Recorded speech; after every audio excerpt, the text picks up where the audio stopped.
Hi guys and welcome to my channel. My name's Marietta. If you haven't already, subscribe and like and comment below and all those fun things. Today I'm going to be sharing with you different travel stories and experiences that have happened to me where things didn't always go exactly as planned. And I don't want these stories to make you feel like you shouldn't travel, because travel really builds so much character and you learn so much about other cultures.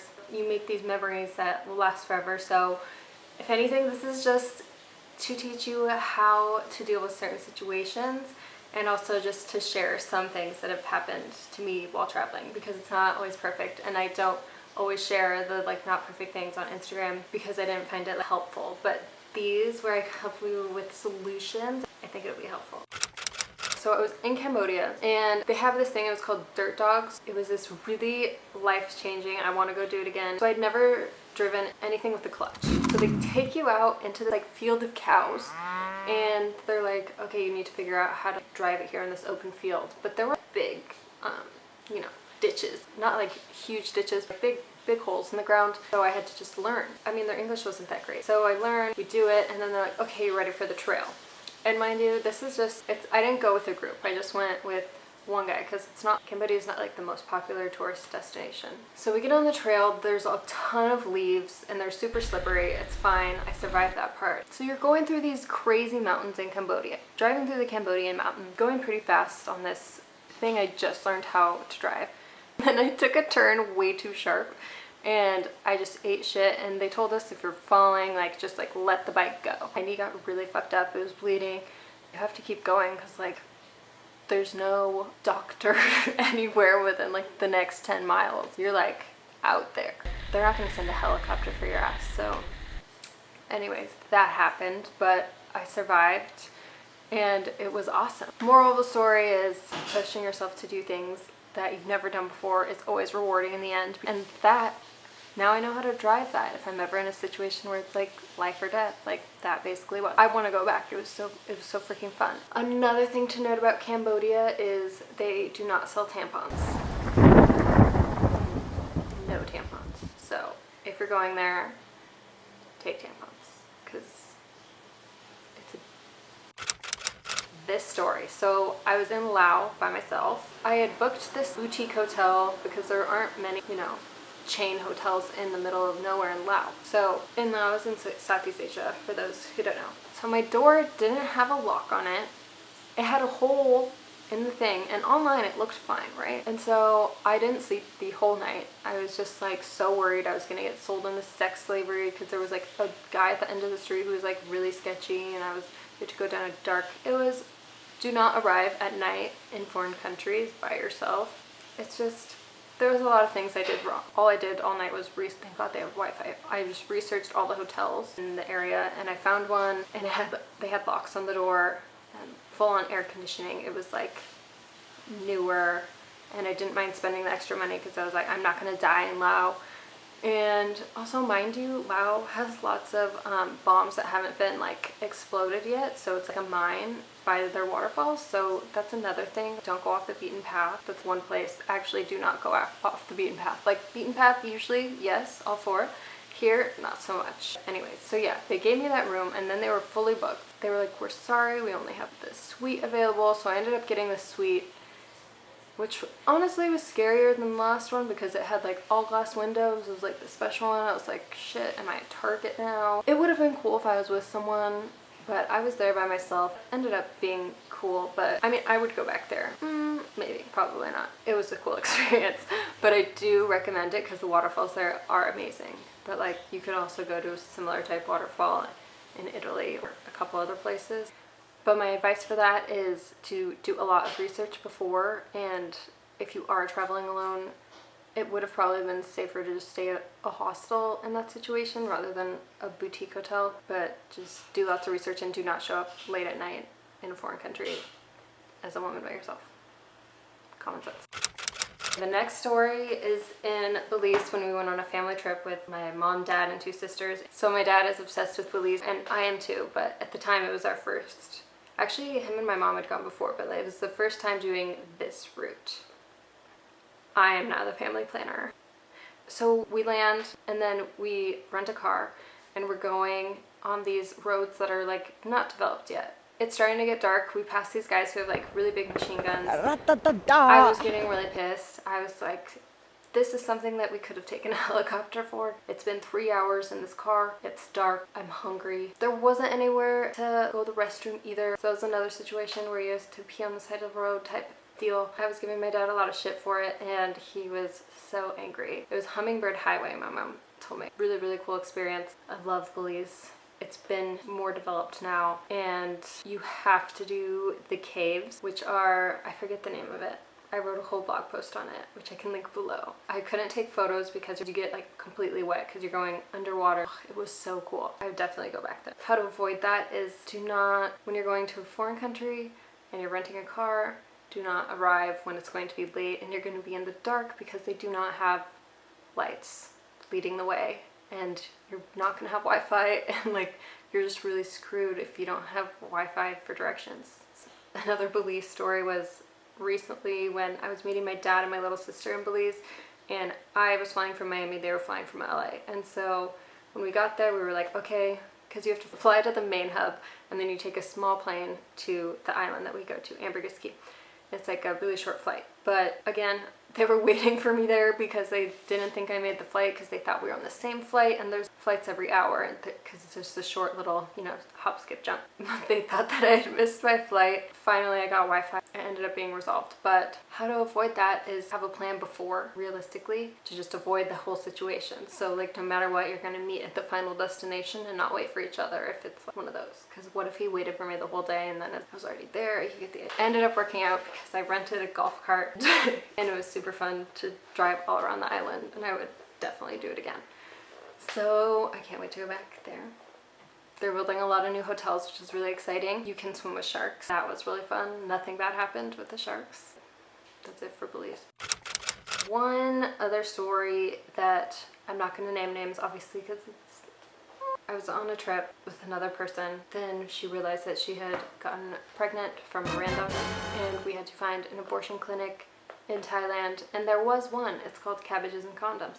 I don't recommend any of this, but I'm just saying if you're in that predicament, handle it. And it was very clean and efficient from what I heard.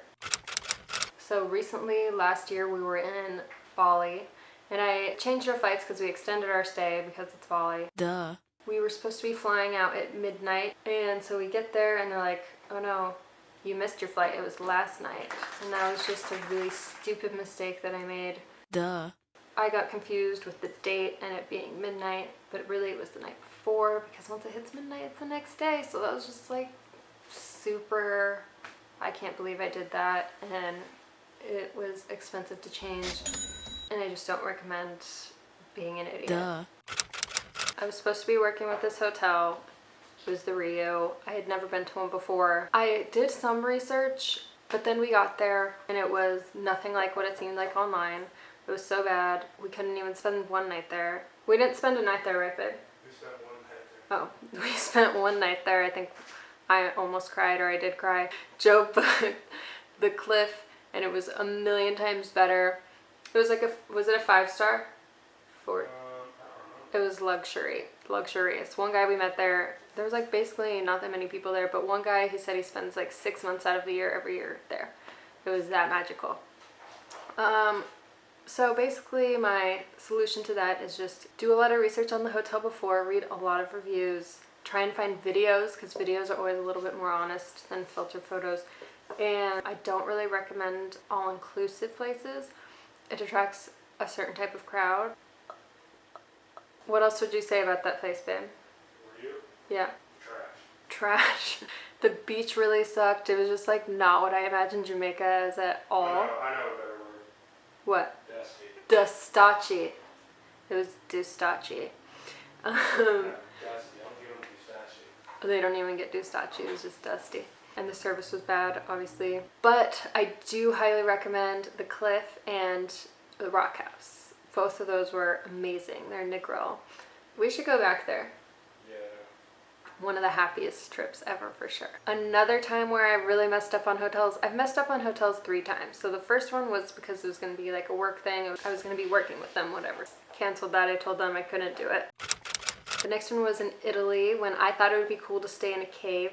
So it was like, it used to be a monastery and they turned it into a cave, and I thought it would be really cool and the photos looked cool, and I thought it was pretty cool, but what sucked is transportation was very difficult. They didn't really speak English. It was on the Amalfi Coast, but it was in Maori, which is a little too far, but on a map it looks close, and like miles wise it is close, but when you're going around all the cliffs and stuff, it's a trek. And we were supposed to do this boat trip and I was stressing out because it was Joe's birthday, and we ended up making it. But we could have avoided a lot of stress if we were somewhere where there was more transportation. And I don't really recommend staying in a cave because it's a little damp. It's cool to see. And then the other hotel I messed up on was Joe's birthday again in Nice. Online it looked great. They had a really great website. It was during high season in summer, so everything was booked. So he was like, we're not staying here. So he booked something on Hotel Tonight. We show up and they're like, no, we're completely booked. But it already had charged him, and they were like, oh, we're not going to refund you. And so I'm like on a Twitter rant like, oh, this is bullshit. And they finally refunded him like days later. But we were just so screwed because there was nowhere that was available. And it was like midnight, past midnight. His birthday was in 2 days. I finally found a place. He found a place that was right on the water. It was totally overpriced and not worth it, but it was worth it to not have to stay at the last place. And I would have been fine with it, but it was way too small and Joe was not down. It was grimy and it was not close to the water. So that was again like... I mean, there was shit all over the walls, like the sheets were dirty, it was fucking... The room was tiny. The room was really tiny. Nice in the summer in general is pretty overpriced in my opinion. I would recommend somewhere like Italy a little bit more. Basically, that's it for hotel mishaps. Everything else has been really great. Yeah, the importance of picking your hotel is like really crucial because you need to have somewhere where it's safe and clean and you're going to be like happy when you like, you know, it's like you're home for the next few days or whatever. So do your research, read all the reviews, look at the photos. And I also recommend getting a SIM card for Wi-Fi when you're traveling so that if there's an emergency you have access to internet to get you out of that situation. And with smooth sailing, I've gotten a lot better at planning because I used to only plan for myself, so it wasn't like stressful at all really. But Don't even try and live down there. I'm not blaming you, I'm just saying when you're planning for 2 people, it's a lot more stressful, there's a lot more to think out, plan out. What do you mean how? Explain out to everybody. Why it's more stressful for 2 people? Yeah. Because I have to think about your comfortability level. I mean... I was more comfortable and down. I had backpacked Southeast Asia.